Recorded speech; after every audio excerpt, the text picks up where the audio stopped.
Well, hey everybody, this is Jon Croft with Cultural Warfare with Jon Croft, and I am Jon Croft, and Rebecca Croft's here too. How you doing, Rebecca?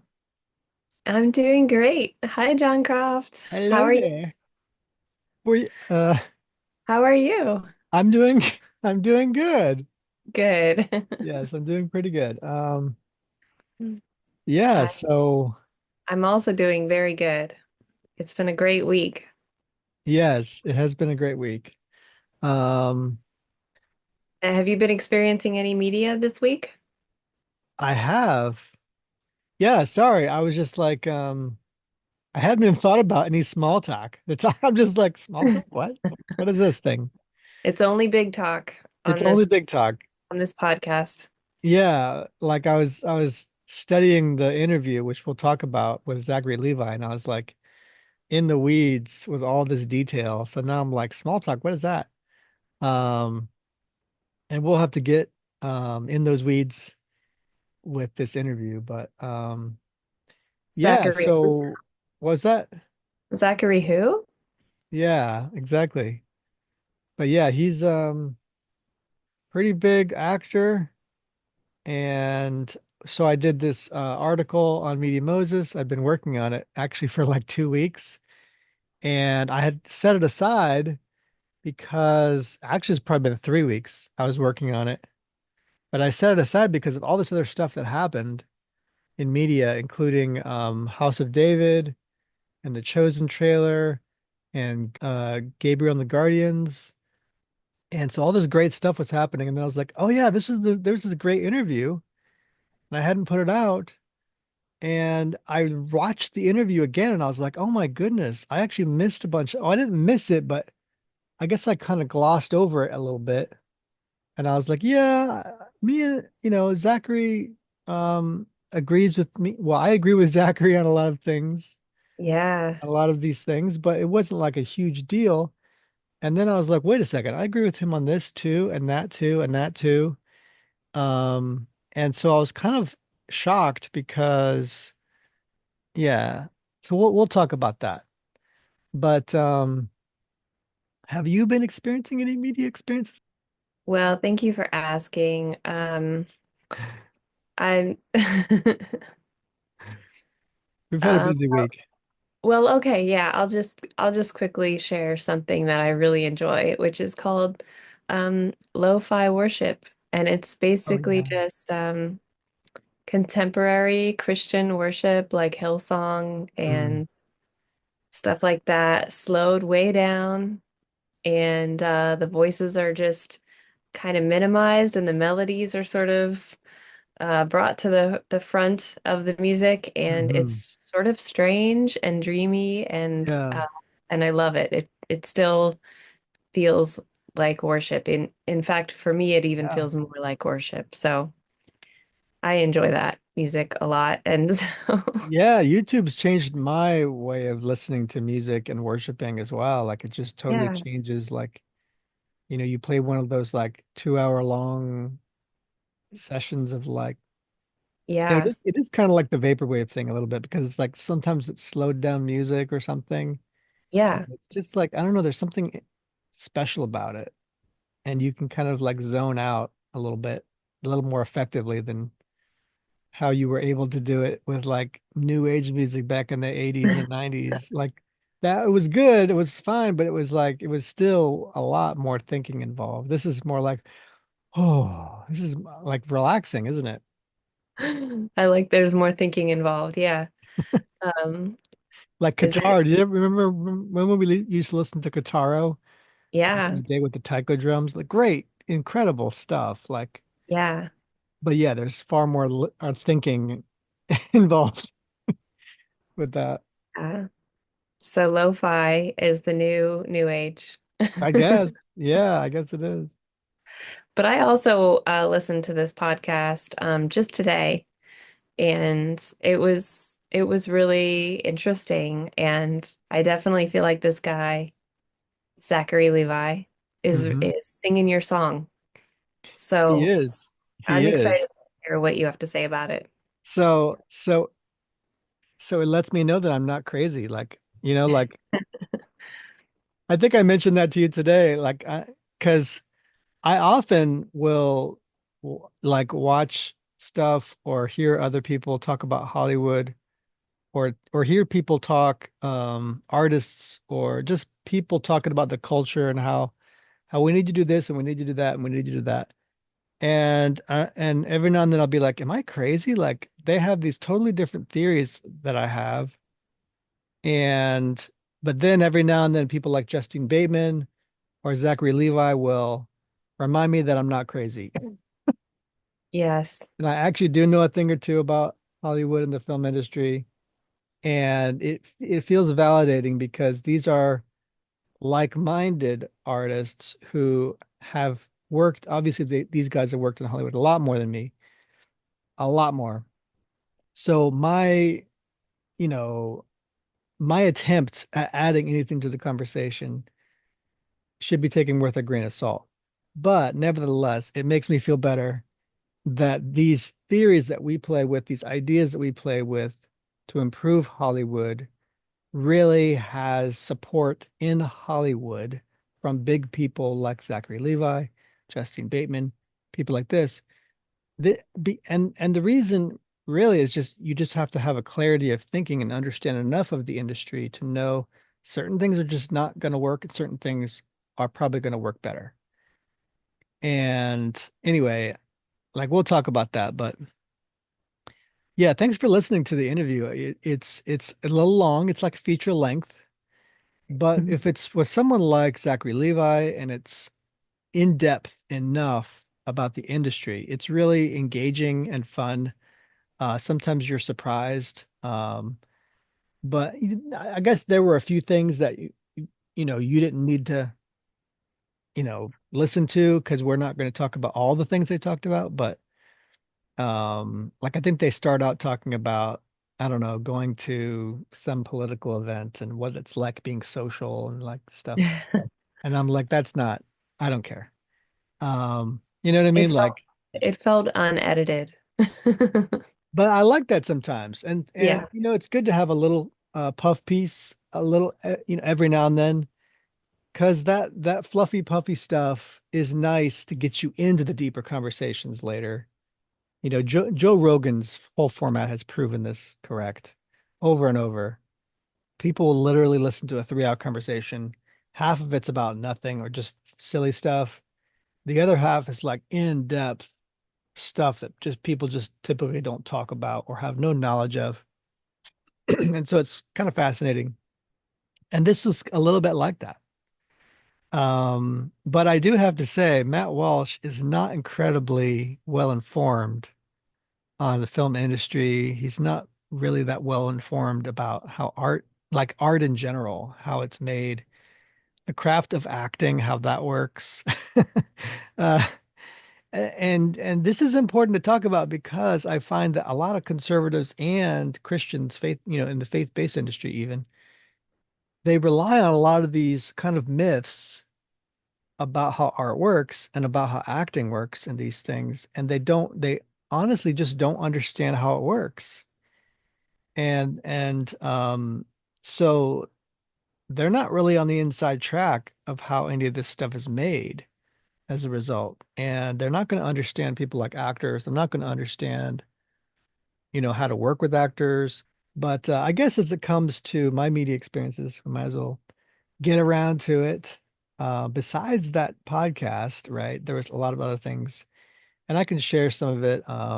Okay, so here's on Media Moses. This is my article I just put out today about this interview we were just talking about. Zachary Levi gives in-depth discussion on the future of Hollywood with the Daily Wire. The other things I experienced this week are things like the Wingfeather Saga season 3 trailer. It's really a teaser. And then there's a new documentary on the Angel app called The Mosaic Church. And this article is New Doc, The Mosaic Church reveals archaeological breakthroughs of the Megiddo mosaic. So, really fascinating story there with the Megiddo mosaic, which was discovered and it declares in the mosaic that Christ is God.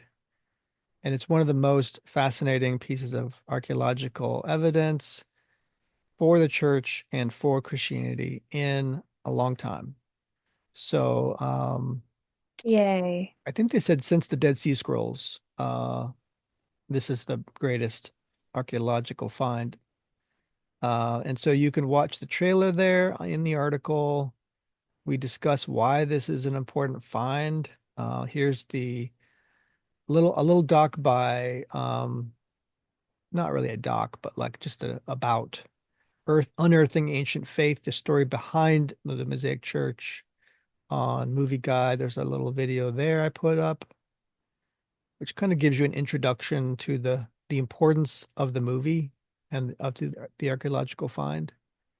Um, the case being made is that it is the first public building ever discovered that was used as a place of Christian worship. And how do we know this? But by the second discovery, which is that the literal words on the mosaic proclaims the deity of Christ. Both are shocking discoveries. Yeah, that this is a public building, meaning the government at the time was okay with the Christian faith. And this is about the year 230 AD. So people, I can't believe people are still calling it CE. That's just so silly. It's AD.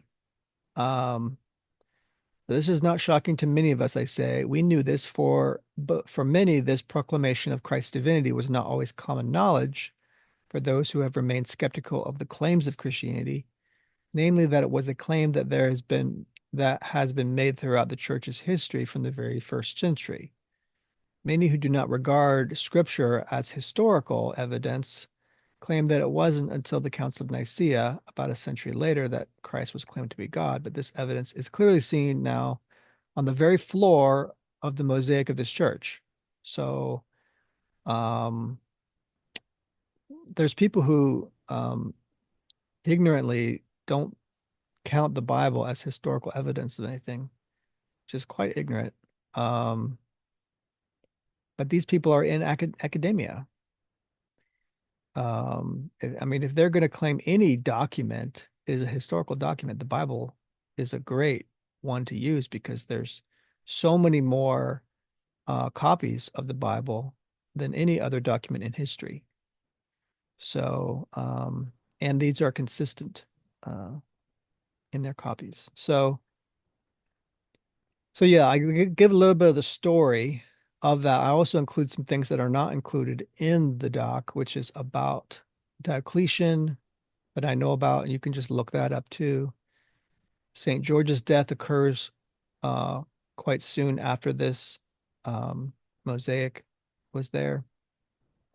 And I put the podcast with Wes Huff from his group up in Canada, where they discuss the importance of this biblical find or this archaeological find.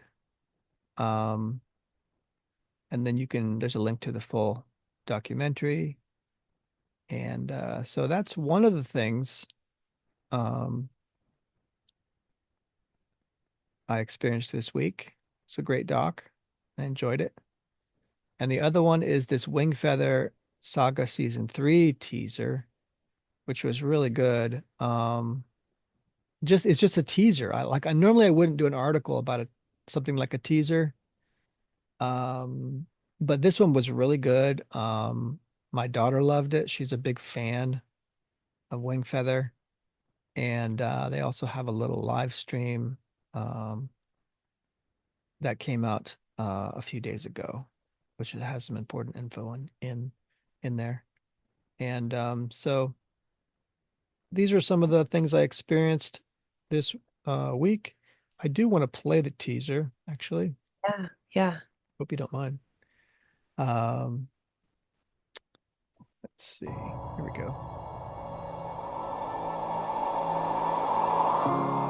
The ice prairies. He is near you, young ones. Beware.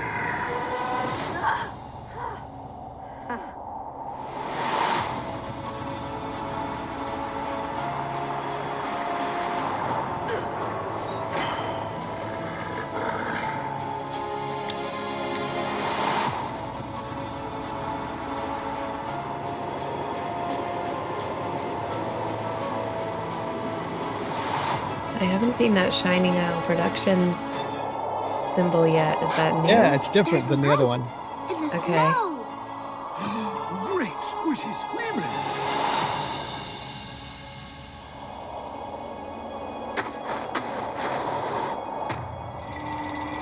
Welcome to Chimera.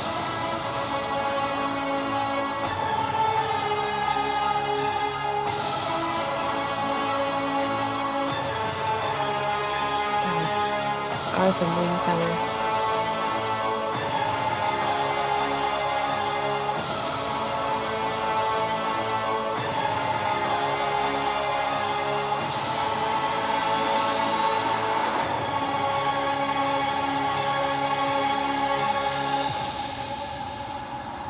Season 3, The Ice Prairies. Yeah. Pretty, That looks did it look pretty good? looks really good. Yeah. I love the swelling music on that. It's just really whets your appetite. Yeah, Did you- the books are pretty intense. yeah. As is the show. Like there's definitely like a kind of a sweetness and an innocence to them and the family, and they um it's a Christian author, but man, they go through a lot. Like if you've ever heard someone talk about writing, they say take your main characters and make your audience fall in love with them and then Hmm. just drag them through the worst case scenarios. That's what the books do. That's what the story does. It's kind of intense. Yeah. But I would maybe describe it as like dystopian fantasy, maybe. Yeah, it's definitely in the vein of Narnia and Lord of the Rings. And if people have read those, they know there's violence and difficult situations and suffering. And Yeah. so, don't let the animation fool you. It's got plenty of stuff for like teenagers and 13-year-olds and you know, maybe as young as 10. Yeah. That's a good age. Yeah, 10 could be a good introductory age for some more serious Mhm. themes and difficult situations. Um, but it's still I think it's quite it earns a lot of those moments, and Yeah. it's also very fun in Hmm. places. And so yeah, I think it teaches a lot of good lessons. Yeah. So, and we're enjoying Wingfeather. We had our kids have all the books, but mostly it's our daughter who's reading it now. So Yeah, she's read them multiple times. yeah, She talks to me about the characters a lot. yeah. In fact, those three are probably the what she reads the most: Narnia, Lord of the Rings, and Wingfeather. Yep. Um, I guess a lot of Calvin and Hobbes in there too, Yeah. Yeah. And Pokemon. and some Pokemon. Yeah, yeah. A Those are good some of the ones she loves most. a good healthy mix. That's right. Very healthy. So that's pretty much been my media experiences this week. I spent some time kind of delving into this, interview. Interview. And so I was going to talk about something else tonight, but when I did that, I was like, you know what? I'm just going to talk about this interview because there's so Yeah. much good meat here and stuff that people need to know about also. So we'll talk about it. Let's go. I guess the part I would go to, we don't need to play, or obviously we can't play the whole interview. And I'll give a tiny bit of an introduction here too. Matt Walsh of the Daily Wire interviewed him, and he exhibits uh some thinking here that's just a little bit naive, doesn't understand the arts. And so an interviewer from Hollywood would not ask half of these questions because they already know that and that they understand like how acting works. Like for example, he asks, questions like, are you just pretending when you're acting? Or, you know what I mean? Like these kind of Yeah. silly questions.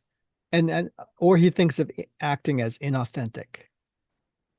Do you know what I mean? Like, and so that kind of thing is kind of silly. Acting is a craft, and many people, it's true. Many people don't understand what a craft is. I've even met filmmakers who don't understand what a craft is. A craft is something you practice over and over, and it's something you have to get physically good at. So people think of in the arts, people think they like to boil down the arts into something very simple. And they tend to boil it down into like, oh, art is a great idea. Like art is a really interesting idea or an interesting philosophy or the message that you're trying to shove through your art. That's that's what art is about. And that's just not true at all. Lots of people have ideas for films, for example. Like as a filmmaker, you'd not believe the amount of people who would just be like, I have an idea for a film. And and they'd even get to the point of, when they talk to you, thinking that you can just make this film because of their idea.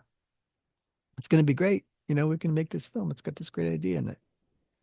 And they don't understand that once you start to work at making this film, this other person is going to drop off so quickly. It's not even funny. They won't understand the kind of work that it takes to make a film. And so by the time you spend a few weeks doing that, you'll be like, well, why are we doing it this way? We should do it another way. And your idea is going to get changed like very quickly because of the limitations of what it takes to actually make films. And so what a lot of people don't understand is when I take ideas with a grain of salt, with another thing they don't understand is I've already got like 20 ideas in my head, like currently for films. And I've worked on 50 of them already. I've worked on 50 ideas already. And many of them are um, just impossible to continue with. You take 5 minutes sometimes and you're just like, oh, I forgot about this thing that I can't do. I can't shoot this in Oregon, on the coast of Oregon. I just can't. I'm just not probably not going to do that. That's gonna take like $2 million to do that. So, why don't we do something in Florida? Okay, right? Yeah. So you can eliminate a lot of ideas quickly, Yeah. and a lot of people will think, well, you can cheat something to look like Oregon. You can shoot in Florida and make people believe it's Oregon. No, you can't do that. Sure, you can shoot inside of a quickie mart and be like, we're in Oregon in a quickie mart, and people will believe you. But why does it have to be in Oregon if you're in a quickie mart? There's so many things people don't think of, right? When you actually make films, storytelling is just not through film is just not an easy medium. Uh, so the quality of your ideas do need to be good, but it's about execution that matters. And in other words, if you have good execution as a filmmaker, your idea doesn't even need to be that good. It doesn't even need to be as good as the guy down the street who just came up with this great idea. My idea doesn't even need to be nearly as good as his idea. But because I know how to execute it, I can make a film and he can't make a film, right? So he's not going to make a film even though he's got great ideas. So you see what I mean? It's all about the execution with art. Um, and back to Matt and Zachary, when he talks about acting, I think Zachary's kind of like indulging him to some degree. Like, I understand he say things like, I agree with your sentiment. I understand your sentiment, but blah, blah, blah. And so Matt Walsh is getting corrected quite often by Zachary Levi, as he should. right? Um, but like acting is a craft. Just like how I was saying about execution, right? It's not about the quality of your thinking. You don't have to be pretending as an actor. You don't have to be doing lots of things as an actor. But what you have to do is the craft of acting, right? And this involves lots of practice.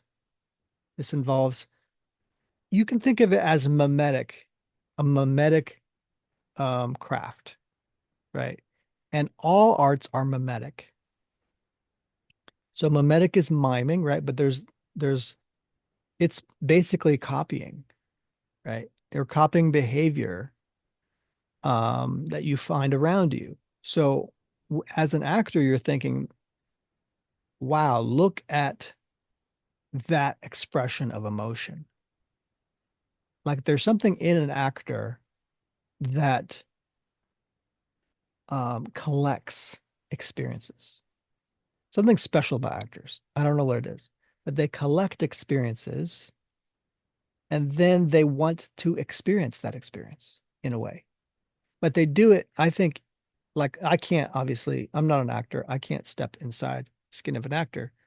But just from the things I've seen from actors, there's just something beautiful, sympathetic, empathetic, right? And loving of humanity about actors.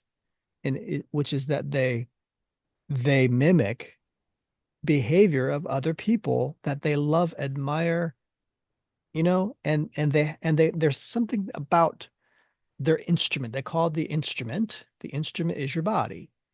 There's something about being in the instrument that they like being in. And being in that instrument means that they can control that instrument. They can do great things with their body, including even mimicking a whole scene of amazing behavior from human beings.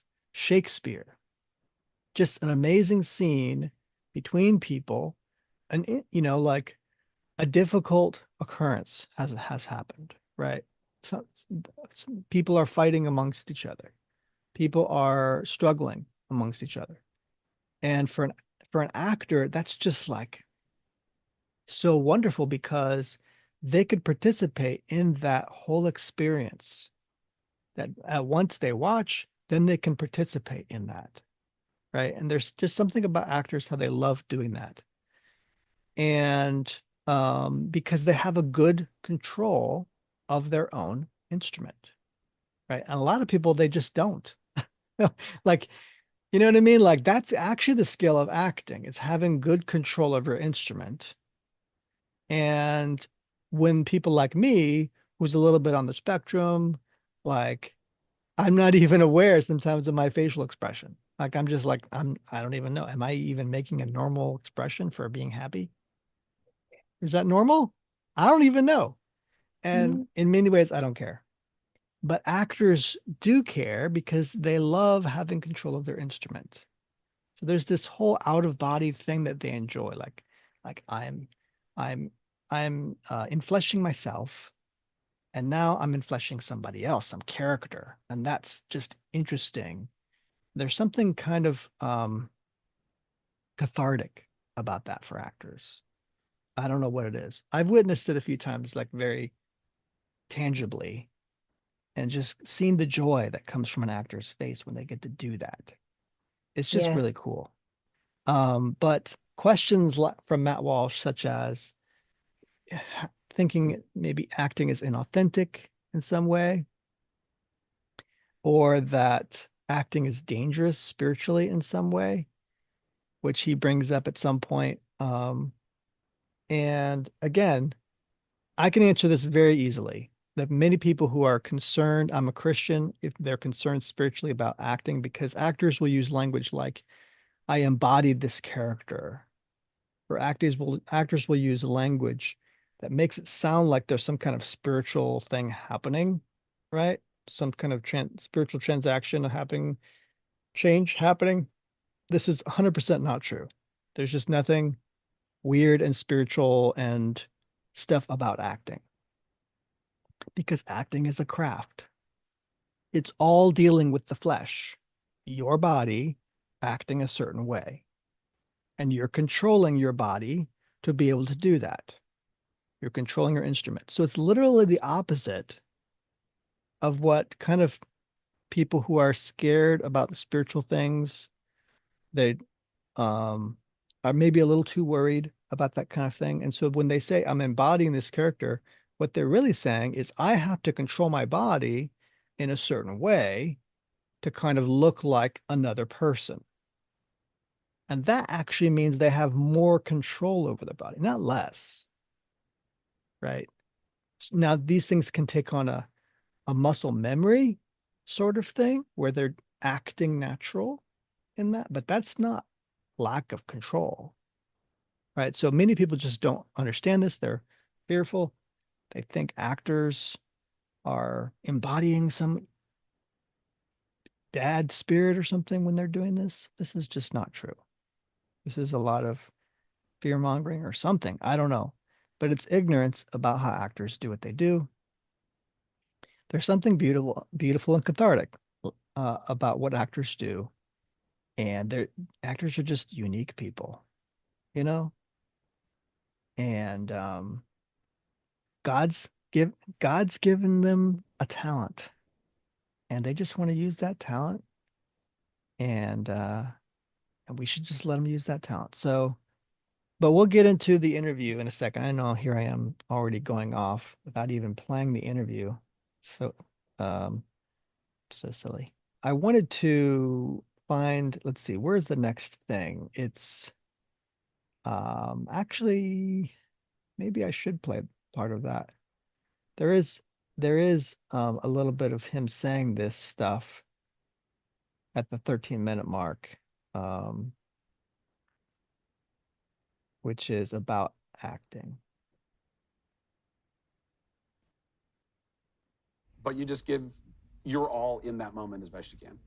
I haven't really thought much about this, but I was talking to Michael Knowles about this actually last week, and his take is that acting it's almost like it could be a spiritually dangerous art almost because you have to open yourself up. It's like I'm probably not doing a good job of representing his viewpoint here, but let's say you're playing a serial killer. It's like no, I know what you're saying. Yeah, you have to inhabit He's that heard this before. mentality so completely that it could be dangerous. You have to. Do you feel it at all? No. I completely understand the sentiment, but I think that sure, there are absolutely people who have not done enough work on themselves, who are still, I would say, more psychologically fragile or traumatized or whatever. They're just not, they don't have a really robust and strong, again, it's like if you work out all the time and then you go and lift heavy weight because you've already been lifting heavy weight, you're going to be all right. If you're trying to go tap into something super deep and emotional and take on a serial killer and you haven't done a lot of work at really working the muscles in your own emotions and in your own spirit and soul and mind to be strong, then you might fall into some darkness. And there definitely have been people who have lost themselves in roles where it's been very difficult for them to either A, not take that stuff home with them, right? There's a lot of method actors that they commit to it so much and then they go home and they're playing a dark character at work and now their family is receiving this kind of weird dark energy. I just don't believe in that. I believe that you can. He's being so kind to him in this. He's like, I hear the sentiment, and I'll give you that there's some people who are not very good at being an actor, essentially, that they haven't worked out their acting muscle well enough, because a lot of people can get in their head when they're an how and they can start to think, well, how would a serial killer do this? How would a serial killer act in this way? And they're trying to get into the head of this make-believe person that doesn't even exist, really. Because even if an actor is playing a person that is real, like maybe it's a biopic or something, they're playing some real person. That person that they end up playing is actually not a real person anyway. It's some make-believe version of that real person, which is which is a kind of like a mediation between them as an actor or a person and the other person. They have to do it in the way they would do it, right? But they have to end up looking like that other person. And so when you get in the head, right, of this character so much as an actor, it can be a little disorienting, I'm sure. And if you're playing a character which is really deranged, does that mean you have to be deranged to do that? And so that's what he's describing is the fact that if you're not a good actor, you don't maybe even know that you don't have to be deranged to play a deranged person. You really don't. All you have to do is look a certain way with your instrument. And so if you look that way, if you look deranged, does that mean you're deranged?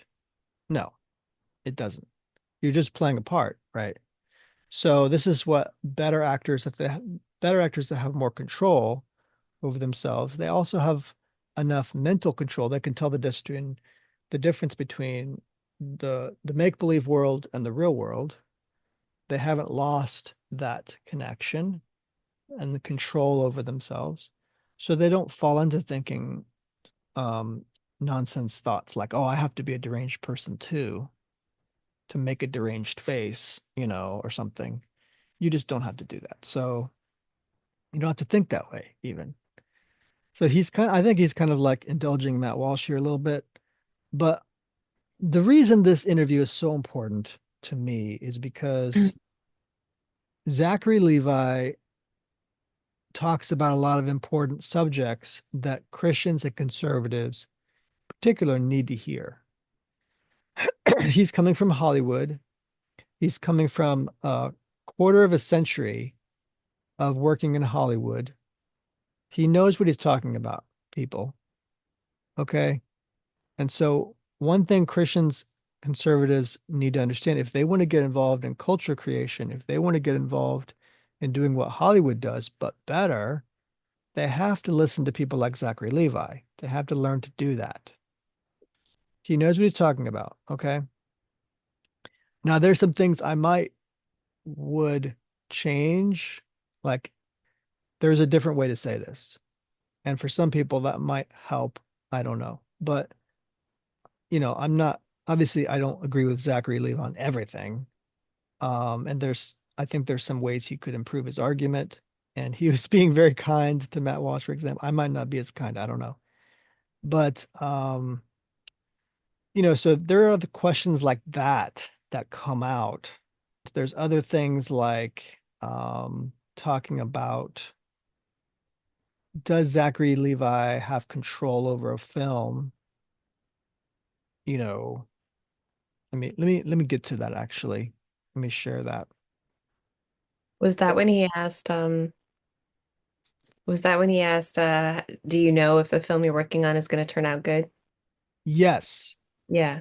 this is another thing that a lot of people don't understand about the film industry is I don't, like, and I'll play this. I'll just play this. Making a movie, do you know if it's going to be good or bad in the final product? Hmm. He's being so kind. No. I mean, yes, No. but no, because there's so many variables that can ultimately make. I mean, it's honestly, it's a very, like, being an actor, even one 25 years into a career that's been reasonably successful, and I've gotten to, be a superhero in a franchise and all that stuff, I'm still at the mercy of so many other people when it comes to even what my performance is. Like, I could be giving a performance, doing what I think I'm supposed to do based on the script and the direction or not direction that I get or whatever it is. They'll go take all of that and all those takes, and they will edit it to different timing from what I was giving initially. Like, so many ways that you're just at the mercy. And this is just filmmaking 101. It's just so fundamental to what filmmaking is that an actor has to give up the final result to a director and a producer and an editor and even the cameraman. Like, they have to give up the control over the image and the control over the storytelling to other people. And guess what? Everybody else in filmmaking is doing the same thing. Everybody else, the camera guys giving up all their shots to the editor because all the shots they thought were the best shots, the editor's like, this doesn't play in the storytelling. And then the director comes in and is like, well, yeah, I know it doesn't play according to you. It actually plays according to me. And then the producer's like, we can't afford these things. Do you know what I'm saying? Like everybody has their voice and everybody can be like, I'm going to override that decision. And so if people don't have a good understanding of hierarchies of how the film industry works, they're going to end up being really frustrated by filmmaking. They're going to end up being like, why I did all this work and then it goes to naught, right? And well, you're just not understanding it. Like you never had that power, and you just can't. So hold it like so that again that question for Zachary Levi, um, that's just such an obvious answer of no, I don't have control over this, and no other actor does either. The only actors that might are the actors who actually believe that they're a better storyteller than the director and everybody else, and they can pull rank because maybe they are also an executive producer, and they can say, I actually control this film. Yeah, I know I'm the actor, and I didn't pull focus, and I didn't do anything else. I didn't do any of the other work, but I'm just going to um, pull rank on everybody and say, I want that shot in the movie instead of the other one. You know, yes, that can happen, but I think most actors are smart enough to know not to do that. They're smart enough to just, I do what I do. I'm going to do that and then move on. Because otherwise you're going to get too worried about every single detail. And if you're an actor, enjoy what you're doing and just move on. Don't worry with a lot of actors don't even watch their movies. They just work, they love working and they do their duty and they move on. And if they were going to worry about having control over their picture, that's just that's something for producers and directors mostly to worry about. That's not something for actors to worry about, you know? So it's true. It's like you need to get through these difficult questions to get to the better questions because those are the ones I really enjoy. Like for example, the stuff I really like, once it gets to AI and community, they're talking about AI and what makes good community and the death of art. Like that's just much more interesting stuff to me. Um, so let's see. I guess we could go to the franchise-itis problems. But the product itself, if you look at the top films of the last year or the year before that, a year before that, but going back basically this whole century, they're almost always sequels, remakes, IP. You know, is original storytelling just dead in Hollywood? Does it exist anymore? Is there a future for it? Man, I hope so. I mean, Man, I guess I'll let them talk a little bit. if I have anything to do with it, absolutely. I mean, it's one of the reasons why I felt very strongly 25 years ago when I started working in the industry and I just saw how broken it all was. I mean, even then, there was the beginnings of this trend of let's just go reboot this old series into a movie. That was the big thing back in the late 90s into the 2000s, right? That was the kind of the beginnings of the reboots was, well, we're not going to just remake a movie or whatever, or bring back a whole TV show. We're just going to find IP that people knew from TV, and then we'll give it a new skin, a new cast, and we'll make it a movie event.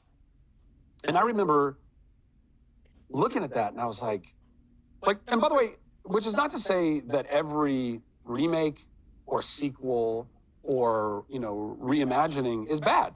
I think that there's been some really cool sequels and really cool reimaginings and reboots. Yeah. So I wanted to stop there because Matt Walsh also they start discussing too about how well, there's a no-no area where you don't want to remake like It's a Wonderful Life or something like that, because it's perfect.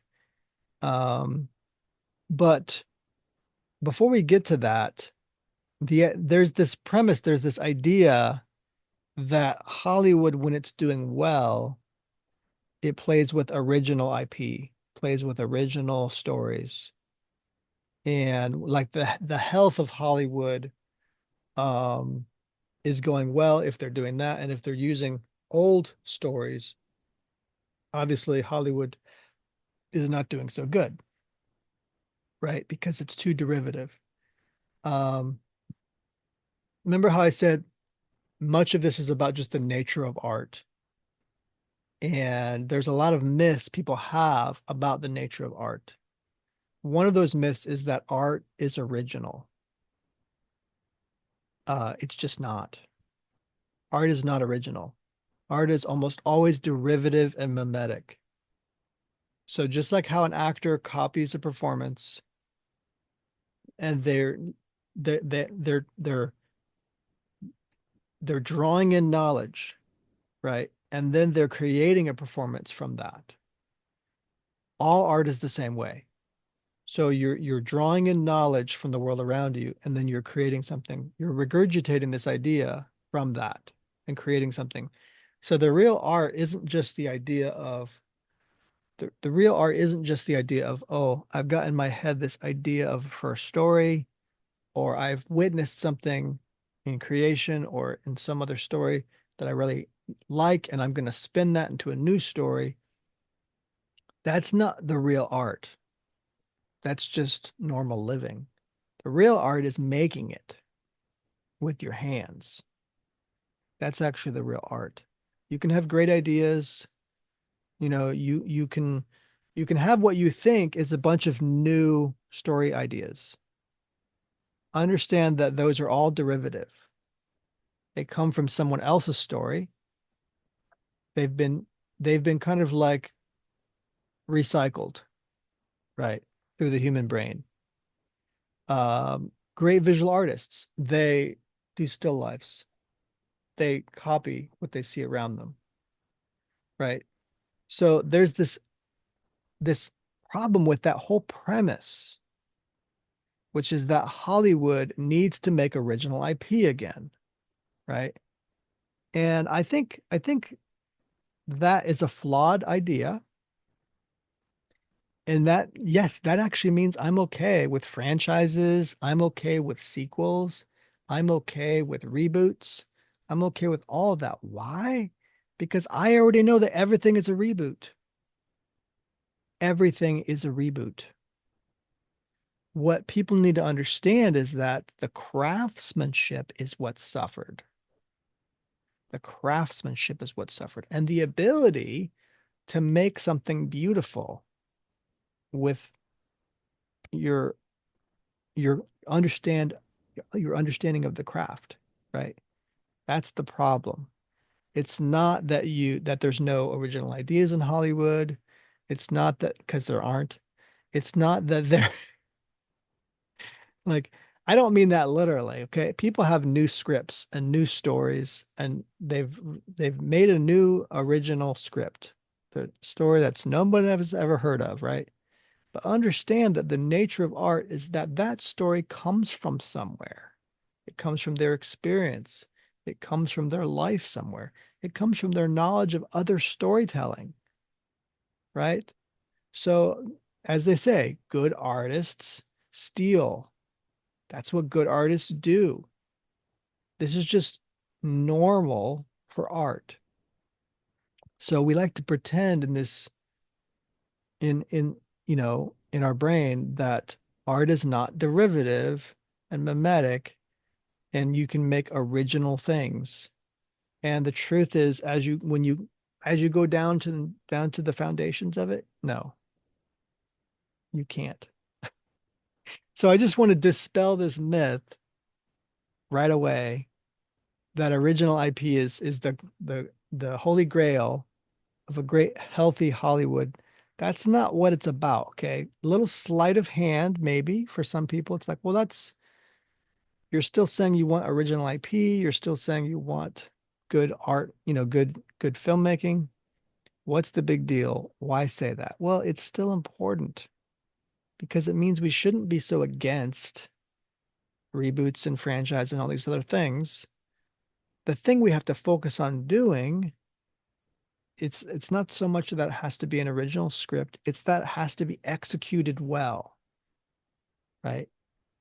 And I mean that in every sense of the word. If you're going to make It's a Wonderful Life again, and they say in this interview you could never do it, or you shouldn't do it, like it's sacrilegious in some way to try. Well, that's because Frank Capra is amazing. Okay. He's an amazing director. That's because Jimmy Stewart is an amazing actor. That's because the whole format they were filming with at the time, the black and white film, all the other stuff was amazing and beautiful. It was just a whole amazing process.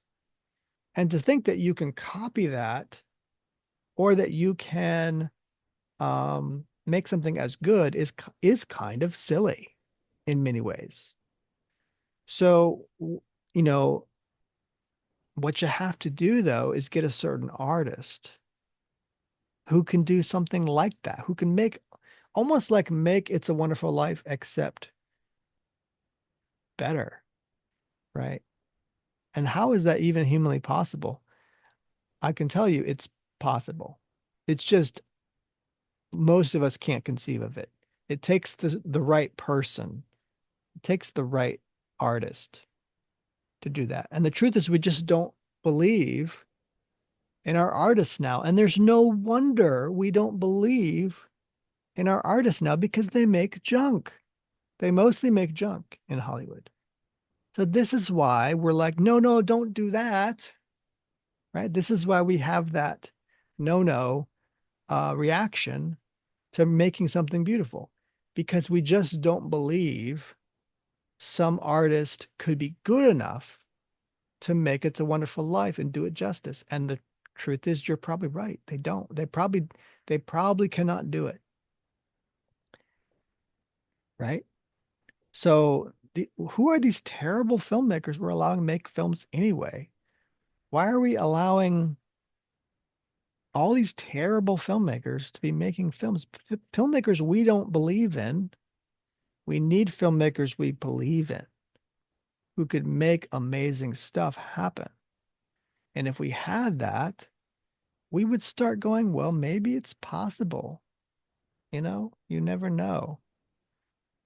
If like it's not like people just, well, they shouldn't. This is one of the problems with Hollywood, right? And Zachary Levi talks about this too, is that we throw money at these people.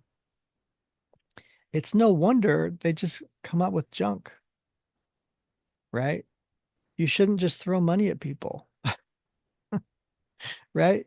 You want to see what they can do first. And if they can do good work, then you give them a little bit to do something new. And then they do something great with that. And then you give them a little bit more to do something new. Instead, we're throwing millions of dollars at these people they're not even good at doing anything. They're making terrible stuff. And because we're not criticizing them the way we should be, we just continually allow that to happen. Um, Really, we should be not allowing many of these filmmakers to make film at all. But there's too many filmmakers making too many terrible films. I actually don't think that it's a big problem that we make franchises, that we make sequels. The problem is that we make bad films. That's the problem. If we made better sequels, which good sequels do exist, it's not like there's not any good sequels. It's not like there's not good franchises. We just need people to make good ones. Um, so people think that it's more risky, right, to do original IP. And that's actually true. It is more risky. So Hollywood is risk averse. They're scared of doing some new thing. Why? Because they think it's going to fail. And that's because they're thinking about the marketing and the money. I mean, should they not do that? Of course they should. So, but the problem is that they're putting all their eggs in that basket and they're not putting the eggs in the artist's basket. Well, let's hire a good artist to do it then. Someone we can believe in. And since they don't have that basket, they put all their money in marketing and stuff like that. So this is a good bet. This is a better bet. There's no creativity. There's no great artists in Hollywood. So we're gonna give money to the marketing people instead. And we're gonna think that's a different way of thinking too. It's different than how creative things are made. So and I think Zachary Levi is right about this too, is that we need more artists making stuff instead of just the money people and the executives.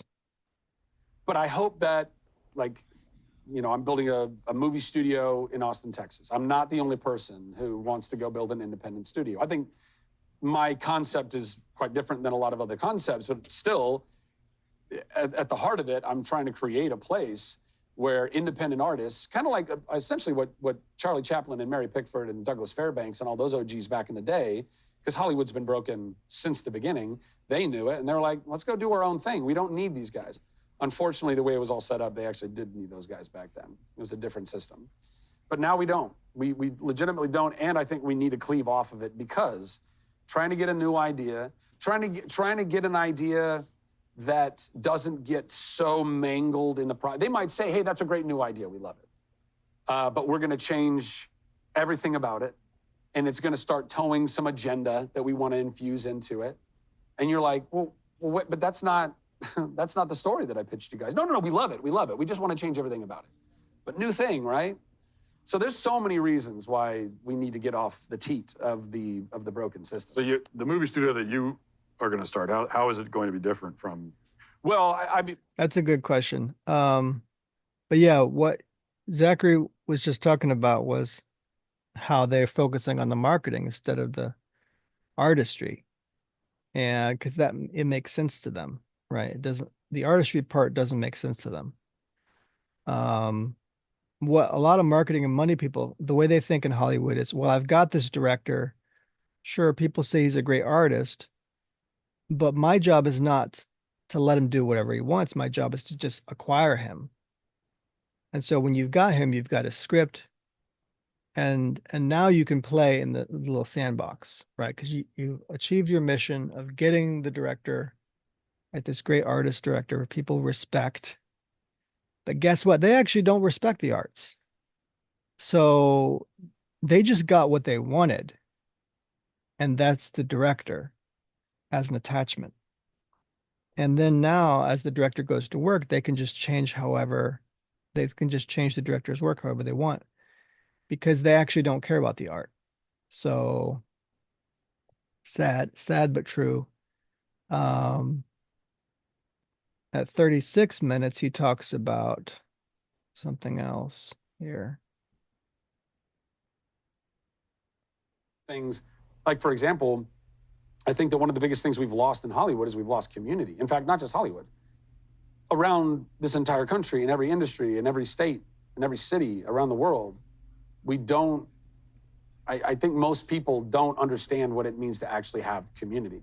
Some people get their community at church, some people, but even that, by the way, there's a lot of churches that don't really emphasize community.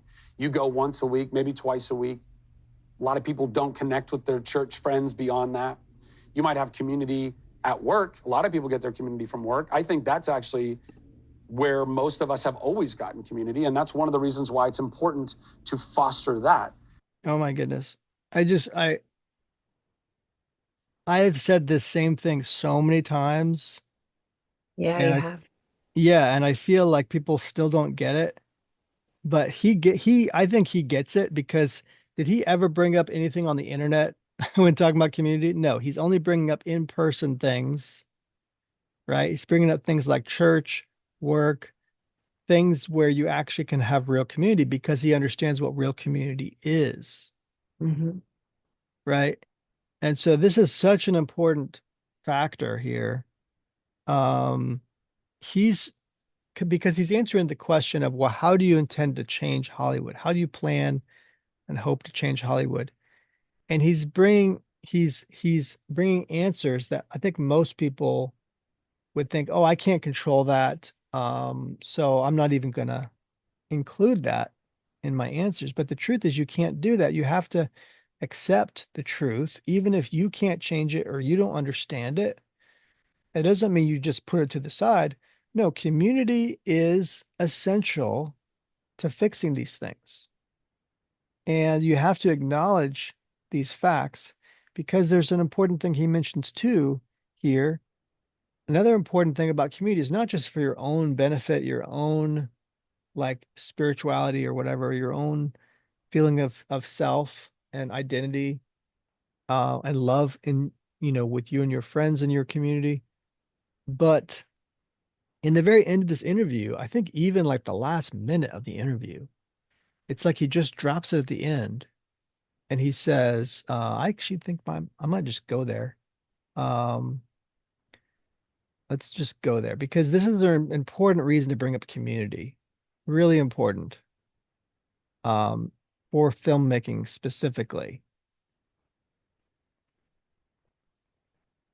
As a film, but I do think that movie theaters, I there's something that's special about them that I think a lot of people don't talk about, which is we used to go to big communal things, right? Like a movie theater was one of those things. You're sitting in a theater full of a bunch of people that are not you, that are not like you, that believe in completely different things, and you know that. And yet you all laugh at the same jokes and you cry at the same moments. And it shows that, oh, yeah, we actually are more alike than we're not alike. The more we go sit at home and don't go to movie theaters, the less we're conditioned, I think, to feel that empathy with our neighbor and people that are different from us. So I just think that there's something beautiful about that in a movie theater as well. So true. Oh my goodness.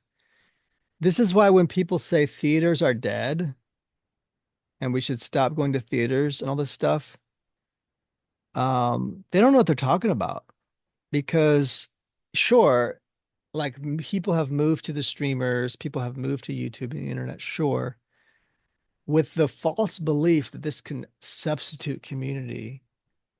And it's so false, like it doesn't even feel like community. You know what I mean? Like, so how could it even, well, how could we even think that it would substitute these experiences, these communal experiences, and that therefore these communal experiences are just going to like go away? Shh, they're gone now. All these communal experiences don't matter. I think when people realize what they've lost by not doing those things, um, they're going to just run headlong back towards communal meetings because they're going to realize like this is so much better than what I was getting. You know, it's just such a falsity that, and true, it doesn't have to be theaters, right? There's lots of other communal experiences. He mentioned church and other forms of community too. Like it could be a concerts you go to, or plays. But these communal experiences really kind of identify your humanity in many ways and unite yourself with others in many ways. And so I actually think that the cinematic experience is not going to go away. I don't think it's going to go away anytime soon. So and I because here's the major problem with the idea that it's going to go away. There's nothing that can substitute it. There's just nothing that can substitute it. Like Netflix does not substitute the theatrical experience. It just can't do that. It's just inadequate to do that.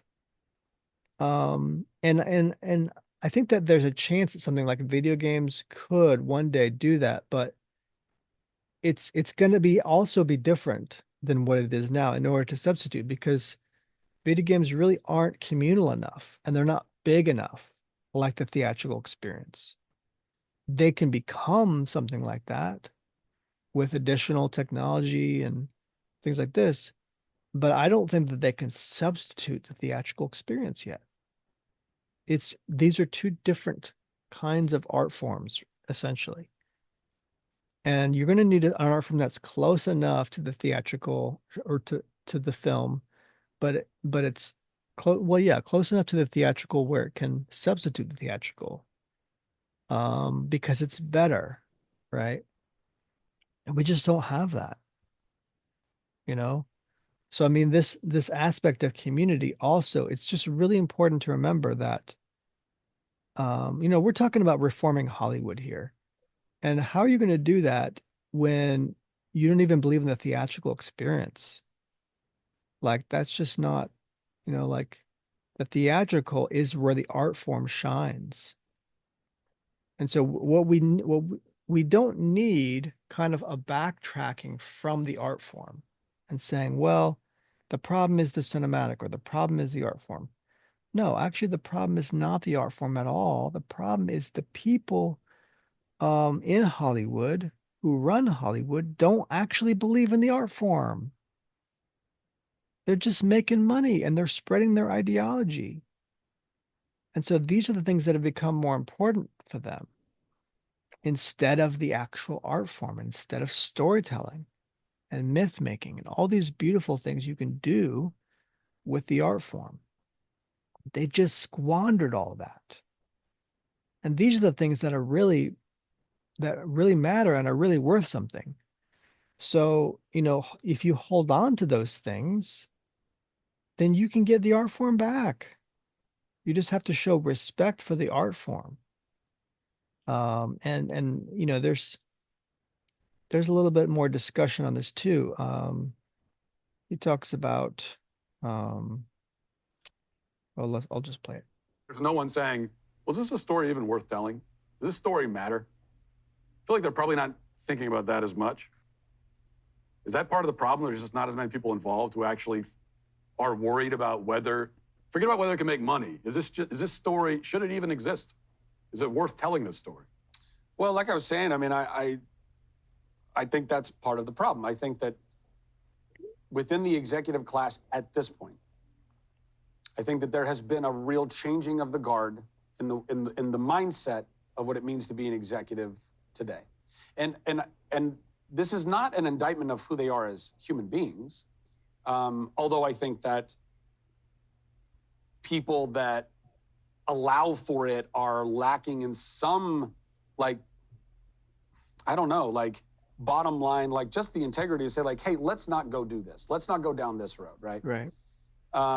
But there's pressures, and the pressures are all either monetary, right? Like that's kind of always been money, money, money. How can we make money?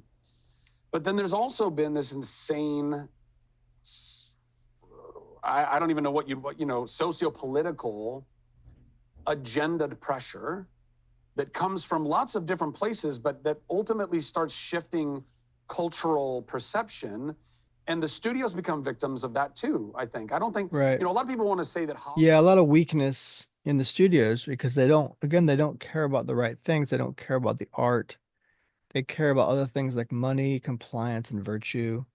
So compliance because they have this thinking that we shouldn't be in this free country that has freedom of speech. We should be kind of kowtowing to an academic elite who believes that like our society should be changed into a certain way. And this is the ideology I talk about that Hollywood is spreading. So they care about this ideology, but they don't really care about the art form. And if they did, then they would say, well, let's try something new. Let's kind of move away from this kind of storytelling. We'll go to you know, and you know, um, so this is kind of basically what he's saying is Hollywood has a bad incentive structure, essentially. Now we're going to get into some real meat here, but I don't want to spend too long because there's an essential problem with how they deal with AI here. And it deals with, again, the nature of art. And Matt kind of gets, I think he gets the wrong answer here. But, and I do too.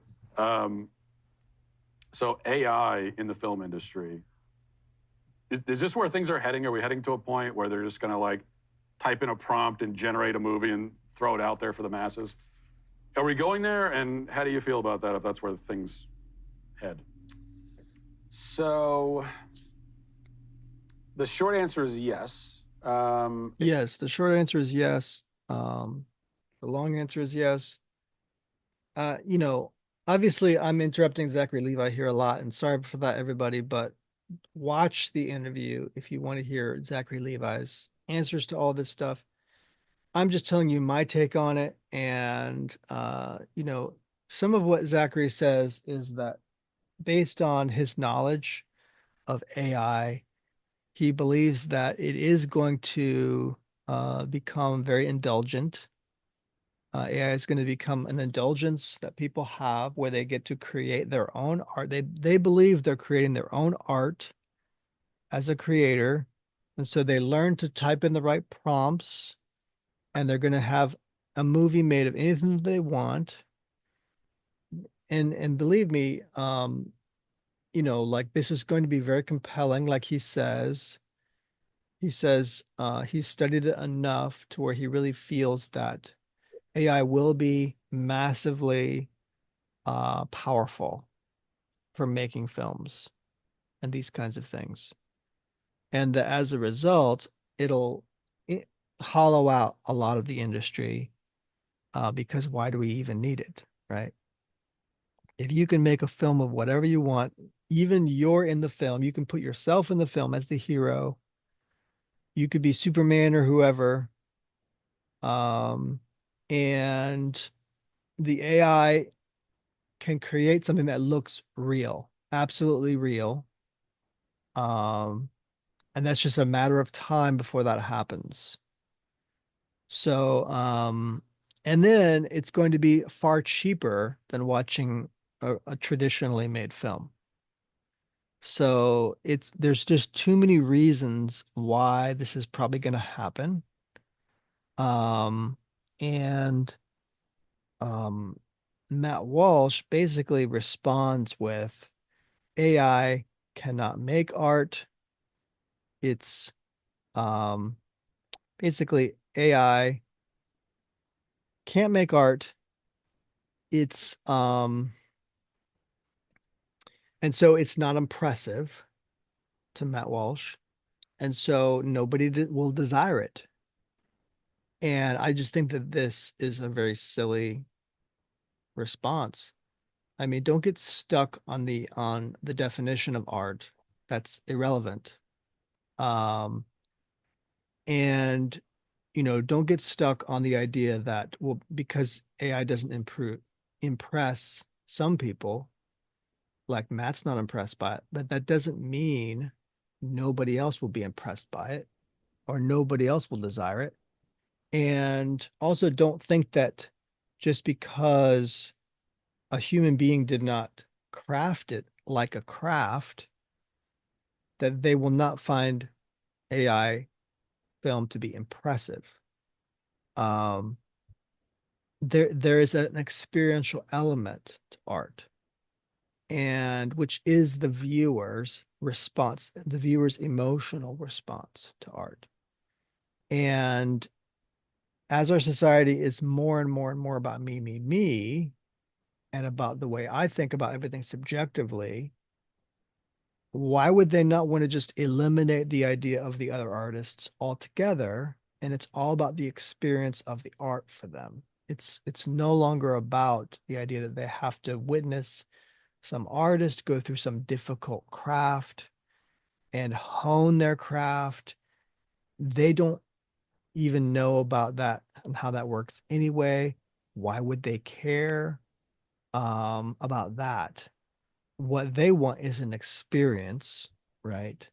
And so AI gives them that experience. And by the way, Zachary Levi also corrects him on most of this stuff and says, and is saying what I'm saying. He's saying, like, I assure you, this stuff will be compelling And just the whole nature of AI fools you into believing that you're the artist and that you've participated in making this art. And this is a big mistake to believe this. Because as I said before, and Zachary Levi doesn't, I think, have my exact belief about this, but I don't believe that art is ideas. And so, like, when you plug in ideas into a prompt and you make so-called make art with AI, um, uh, that's not art. So Matt Walsh is correct about that. AI is not art because art does come from a human being and it comes from the craft of that human being, right? It comes from the work, the labor, similarly to sports, right? There's this thing you're doing, and so you're putting a ton of um there's craftsmanship into what you're doing. And so Matt is correct that, you know, what he wants to see is good art, and that means a person is involved and it's not AI and all this stuff. And I agree with him with that. But what he doesn't understand, and Zachary corrects him on this, is that we don't live in that world anymore. We live in a world where people are making TikToks and making all these other things, and they believe that this makes them an artist, right? Um, and so there's a considerable amount of ignorance about what art is. And because of that, they will participate in AI and believe that this does not harm anybody or anything. Um, and so because the art an artist makes seems no better than the AI art, um, it'll take some time, but eventually people will realize that AI art is not better than actual art because that experience with art actually is meaningful and is worthwhile. Um, and that can affect the experience through more knowledge and understanding of what art actually is. It can enhance their experience of that art. So I'm I'm more and more on the side of anti-AI, by the way. And as a result of all of this, him and just Justine Bateman are both uh, some of the people that I agree with who come out of Hollywood and understand um, the dangers of AI and what you know, what it could do to the film industry. And this is because they are skilled artists, both of them. And so they understand that this takes work and it takes a considerable amount of work as well. And so they understand the temptation for many people is going to be to eliminate all that work and thinking that this is a good thing, right? Um, and it's quite tragic actually because we get joy out of this work. We get joy out of it. You know, there's a lot of discussion on that, and I would watch the interview. Matt just belongs to a different time in which, in his mind, wisdom can be distilled to you from great stories, and this is worth paying for. And he doesn't understand that we no longer live in that world. He doesn't understand that. We ought to, and our culture, you know, really needs to get back there, but we've squandered the opportunity for us to speak truth to people through storytelling. We've squandered that opportunity. So people are going to just start believing that they're artists by leaving an AI prompt somewhere. just like how Hollywood believe they can change some legacy IP, some amazing story that some artist made. Hollywood believes they can just change the meaning of all that in the edit and say whatever they want, and then they can dictate what wisdom is through this Lord of the Rings remake or something. So Hollywood is actually creating this problem, because they're also not respecting the masters of these artists. You know, they're not respecting the art form in general. So, but I would just watch this interview because there's some really important um answers and questions here. And I'm not going to play the whole interview, but there's some other things that they bring up too.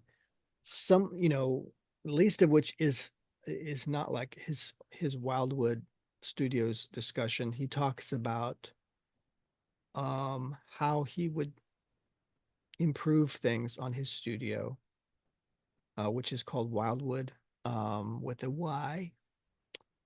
I think it's just outside of Austin, Texas, and he talks about how Hollywood bloat is bad.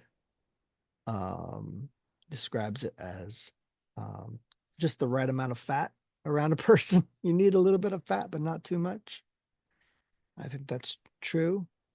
Um, he talks about community, of course, and AI, and a few other things. And I think people need to start listening to Zachary Levi on these things because if we don't, we're not really heading in the direction of making good art.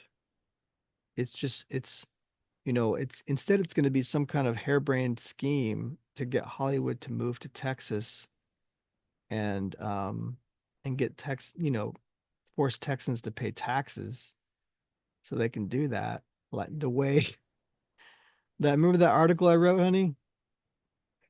It was Yeah. about Woody Harrelson and what's his name, who wants to make another True Detective series. So They wanted to make Hollywood in Texas. yeah, let's just make Hollywood in Texas. Just add water. Just give us a bunch of your money, and we can bring a bunch of Hollywood industry types to Texas, and we'll move over here and make it our home. Make it our, just give us millions of your dollars, tax dollars, and we can make Hollywood in Texas. It'll be big and bold and beautiful. Oh, who are these people? Why are they so crazy? It's a terrible idea. Like, what about skin in the game? Put your own skin in the game. And this is what Zachary Levi is trying to do. He's put his own skin in the game. He's got his own studio, and he doesn't want to take Hollywood with him. You know, so leave Hollywood in Hollywood. That's their ideology. That's their terrible way of running a studio. That should stay there. And if you want to make a studio in Texas, do it in a new way, the way Zachary Levi suggests, because you have to like get rid of these bad philosophies, these unethical, bad philosophies. They're not good for anybody. And so we need more of these kinds of talks that are sensible, rational talks about how to make good art, but in the right way, what that respects the artist, understands it's a craft. It's not some magical thing where you're channeling some weird spirit. That's just weird. Where does someone come up with this stuff? Like, no, this is a craft. It's a difficult skill that you're honing and you love doing it. And you just want a little bit of respect for it. So we need to give a little bit of respect to people for doing this amazing thing they can do. If they hone this craft, it's quite impressive. So let's respect these people for doing it. My hope is that Zachary Levi one day will play a Moses or something like that, like the Ten Commandments. Mm. When you look at him, do you see the little gray in his hair? Hmm. I totally think of Charlton Heston coming down Yeah, the mountain. that's right. Did you imagine that? I was imagining That's that. right. Yep. That's he came down from the mountain with the little gray on his hair. Yeah, a little bit of gray. And Zachary Levi's got that look in his eyes. Doesn't he? Look, just came out of the mountain. I think Yeah. he could do that role. Yeah. Maybe a few years from now. Maybe 10 years from now. It'd be great. Yeah. I think it's great. I liked the interview. I thought Matt Walsh just kind of let him talk a lot, let Zachary talk a lot, which I thought was cool.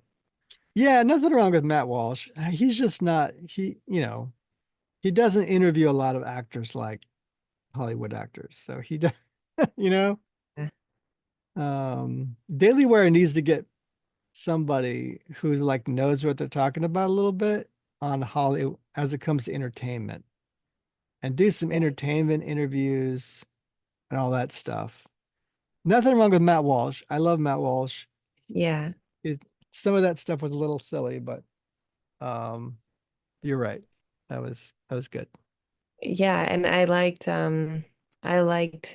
what Zachary was saying in the beginning of the interview. He said that he saw as a kid he saw a cul-de-sac and Yeah. that taught him about community. Yeah. And it seems like a really simple, kind of obvious thing when you sort of grow up in the suburbs or around the suburbs, like True. you're seeing this all the time, but there is something really interesting about all these houses that are suddenly facing each other in a circle. And so I thought that was interesting. In his studio, he wants people to live there. He wants it to be like a village, the Wyldwood Studios, um, which was really interesting too. Um, Yeah. and It's this true. idea, Something interesting about that. Yeah, for sure. yeah, it made me think of well, it made me think of Arco Sante, that place in Hmm. Arizona. Yeah, Acrosanti. But but I thought he made an interesting point about AI and people like AI movies coming out and then being only like $2 and people being like, well, it's an AI movie, but it's only like $2. Let's go see it. I thought Yeah. that was a really interesting point because I feel like no, people will never fully embrace AI, but if it's convenient, if it's there, if it's affordable, if it's entertaining. Yeah. Even just the novelty of it at first would be enough reason to do it. It won't Yeah. even have to be cheaper at first. It'll just be like same cost. This is an AI movie. Watch the AI movie too. Hmm. Obviously, they're not that good now. I've seen a few of them online. But I mean, like he says, and I agree with him, it's just going to take a little more computing power. It's just a matter of time before it can do that, you know? Yeah. So I agree that it's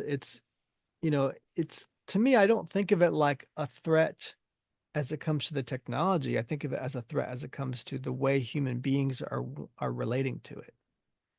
The way we relate to AI is just not very healthy. It's not a healthy way to relate to AI. You know, Yeah.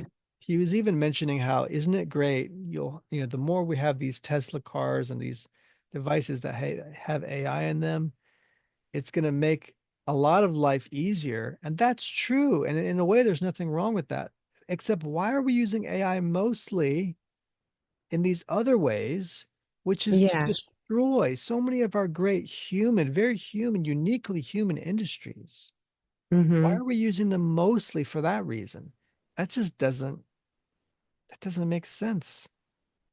It's very destructive. Just how we're relating to AI is very dangerous. We're not relating it to it in a logical, rational way. I saw a quote from someone that said, I want AI to wash my dishes and do my laundry so I can have time to write and paint. Exactly. 100%, 1,000% on that. That's such a good point. Like, why aren't we doing that? Yeah. That just, it's kind of frustrating. It's like, who is in charge of these things? Why are they so daft? Like, why, why is it them in charge? These people should not be in charge of AI because they're making it do the exact wrong things they should be doing. I don't need AI for that. It's yeah, it's kind of crazy. So I'm in agreement with um Zachary Levi on ensuring trying to find ways, he mentions basically putting efforts into creating communities that will foster creativity and discovery. And that as a way to combat AI. That's good. But I literally think we also need to speak against society embracing AI for the wrong reasons, in the wrong ways. We need to literally speak up against AI in a way and say, listen, guys, this is destructive behavior. It's not good for humanity. And here's the reasons, this and this and this and this.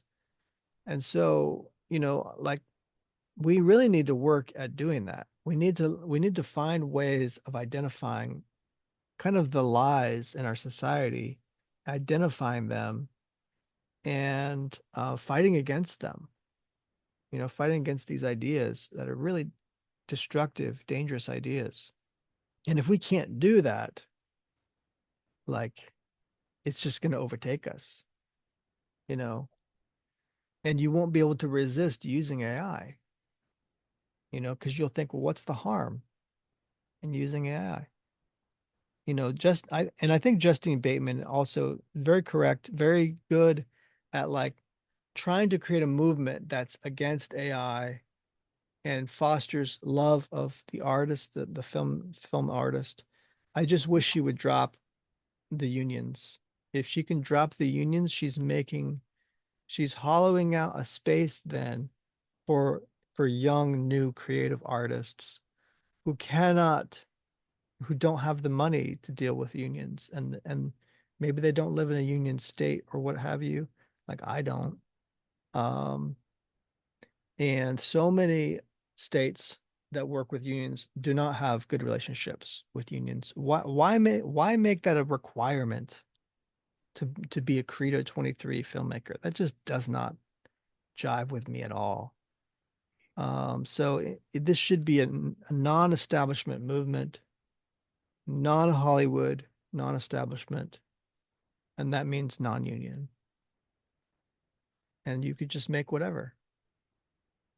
So that's going to foster more creativity, not less.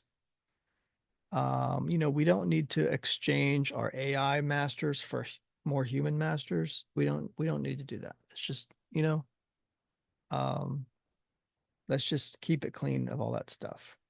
And I would support the Creative 23 movement then if they dropped that little small print that they've got in there, which I find annoying that they just, oh, here's some small print in here to join our movement. That's not cool. Um, but everything else she's got going on is awesome. And I like Zachary Levi's concept for a new studio. I would say Wyldwood should beat Hollywood. I hope that Wyldwood will beat Hollywood, and hopefully that's the future. We'll see. Yeah. All right, you guys. I hope that was enjoyable. I hope I didn't break down the interview too much. Oh my goodness. I probably spent too long on it, but that's okay. No, it was great. All right. Well, love you guys. And where can people find you, Rebecca? Oh, you can find me on Substack and Facebook. Where can people find you, Jon Croft? And I am also on Substack, but not that much yet.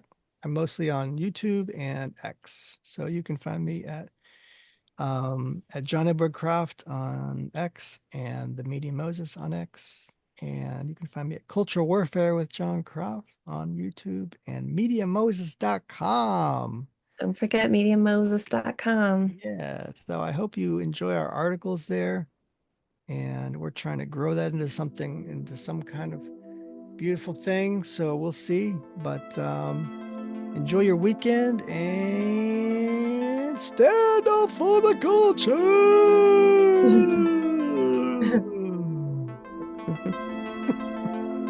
All right, love you guys, and thanks so much. Have a good night.